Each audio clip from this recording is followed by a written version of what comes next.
Hello বন্ধুরা, আসসালামু আলাইকুম। শিবলু কিচেন থেকে আপনাদেরকে স্বাগতম। চলে আসলাম একটা স্পেশাল রেসিপি নিয়ে, আলু দিয়ে মুরগির মাংস। এখানে পাকিস্তানি মুরগি আমি কেটে নিয়েছি। এখানে 3টা মুরগি আছে, 2.5 কেজি পরিমাণে। আমি এগুলো এখন আলু দিয়ে রান্না করব। আমি মুরগিগুলো কেটে ধুয়ে নিয়েছি। এখন একটা পাতিল দিয়ে দিয়েছি চুলায়, কিছু পরিমাণ তেল দিয়েছি ও কিছু পরিমাণ পিস দিয়ে দিয়েছি। এগুলা হলো আজকে আলু দিয়ে পাতলা ঝোল হবে মুরগির মাংসের। আমরা পেঁয়াজটা হালকা বাদামি কালার করে নিব। ও এখানে কিছু গরম মশলা দিয়ে দিয়েছি আমি, যেটা 3টা তেজপাতা দিয়ে দিয়েছি, কিছু দারচিনি ও 5টা এলাচ দিয়ে দিয়েছি আমি। এগুলো আজকে মুরগির মাংস রান্নার জন্য আমার মশলাটাই দিয়েছি। এখন আমি কিছু পরিমাণ লবণ দিয়ে দিয়েছি।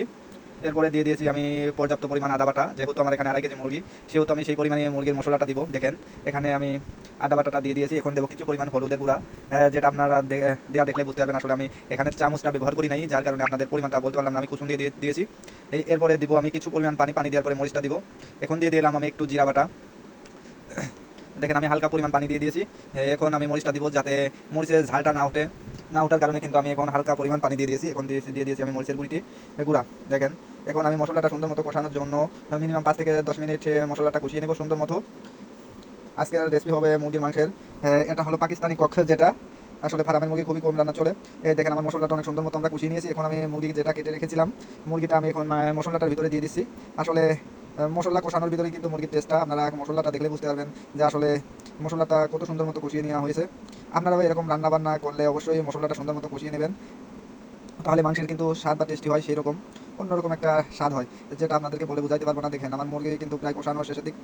অনেক সময় ধরে আমি মুরগিটা আসলে কষিয়ে নিয়েছি, যদিও লং সময় কিন্তু দেওয়া যায় না। মুরগি কষানোর পরে আমি যে আলু কেটে রেখেছিলাম, আলুটা কিন্তু ঢেলে দিয়েছি। আসলে আজকে রেসিপি হবে আলু দিয়ে মুরগির মাংস। যেহেতু আমরা আলু দিয়ে দিয়েছি, সেহেতু কিন্তু হালকা ঝোল রাখবো। দেখবেন আপনারা লাস্ট পর্যায়ে কী পরিমাণ ঝোল থাকে। যদিও কষা কষা মাংসের ভিতর হালকা ঝোল মানে খেতেই মজা। দেখেন, আমি কিন্তু আলুটা আমার কষিয়ে নেওয়া কিন্তু হয়ে গেছে। আমি কিন্তু এখন কিছু পরিমাণ পানি দিয়ে দেবো, যেহেতু মুরগিটা কষিয়ে নিয়েছি আগে। এখন আলুটা দিয়ে দিয়েছি, আলুটা কষানো শেষ। এখন আমি হালকা পরিমাণে পানি দিয়ে দিব, যেহেতু রান্না বান্না করলে কিন্তু অনেক কিছু সময়ের দরকার হয়, সময়ও লাগে যথেষ্ট পরিমাণ। হয়তো সেই সময়ের ভিতরে আপনাদের ভিডিওটা দেওয়া যায় না। অবশ্যই আপনারা এর মধ্যেই যারা রান্না একেবারেই পারেন না, অবশ্যই এরকম আমার ভিডিও ফলো করবেন, লাইক কমেন্ট শেয়ার করবেন। অবশ্যই আপনারা রান্না বান্না কিন্তু অবশ্যই পারবেন। চেষ্টা করলে ভাই সবই সম্ভব। আমি কিন্তু একসময় পারতাম না, অবশ্যই এখন পারি। এমনও আছে অনেক আপুরা কিন্তু এরকম রান্নাও করতে পারে না। অবশ্যই তাদের জন্য বিশেষ করে এই ভিডিওগুলো আপনারা অবশ্যই ফলো করবেন। আমার ইউটিউব চ্যানেল আছে, ইউটিউব চ্যানেলে সাবস্ক্রাইব করে দিবেন। আমার ফেসবুক পেজ আছে, ফেসবুক আছে। অবশ্যই আমার ভিডিওগুলো আপনারা ফলো করবেন, লাইক কমেন্ট শেয়ার করবেন। আমার ভিডিওগুলো বেশি বেশি করে অবশ্যই শেয়ার করবেন। এরকম ভালো ভালো রেসিপি পেতে হলে হ্যাঁ, অবশ্যই আমার চ্যানেলে আপনারা সাবস্ক্রাইব করে দেবেন, ইউটিউব চ্যানেল শিবলু কিচেন।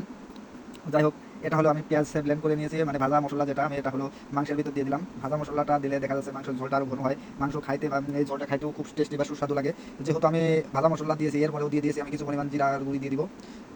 আমার মাংস কিন্তু রান্না শেষ, আলুটাও কিন্তু সিদ্ধ হয়ে গেছে। এই যে দেখেন, এটা হলো জিরার গুঁড়া। আমার জিরার গুঁড়া করে নিয়েছিলাম আগে, আমার ডিব্বা আছে। আমি গরম মশলার গুঁড়িটা আজকে ব্যবহার করি নাই, যেহেতু ভাজা মশলাটা দিয়েছি, এর কারণে গরম মশলার গুঁড়িটা দিই নাই। কারণ ভাজা মশলার ভিতর আমি কয়েকটু দারচিনি দিয়ে দিয়েছিলাম, এই জন্য আর কি ভাজা মশলাটা দিই নাই, গরম মশলার গুঁড়ি। এখন কিন্তু এরকম মশলা দেওয়ার পরে 5 মিনিট চুলা আস্তে আস্তে জাল রেখে দিবেন। লাস্ট পর্যায়ে দেখেন আমার মাংসটা কিন্তু এখন হয়ে গেছে। মাশাআল্লাহ, অনেক সুন্দর কালারও আসছে। মানে দেখলেই তো খেতে মনে চায়। হালকা পাতলা ঝোল, মানে আলু দিয়ে এরকম রেসিপি আপনারা অল্প সময়ের মধ্যে রান্না করতে পারবেন। অবশ্যই আপনারা সবাই ভালো থাকবেন। আল্লাহ হাফেজ।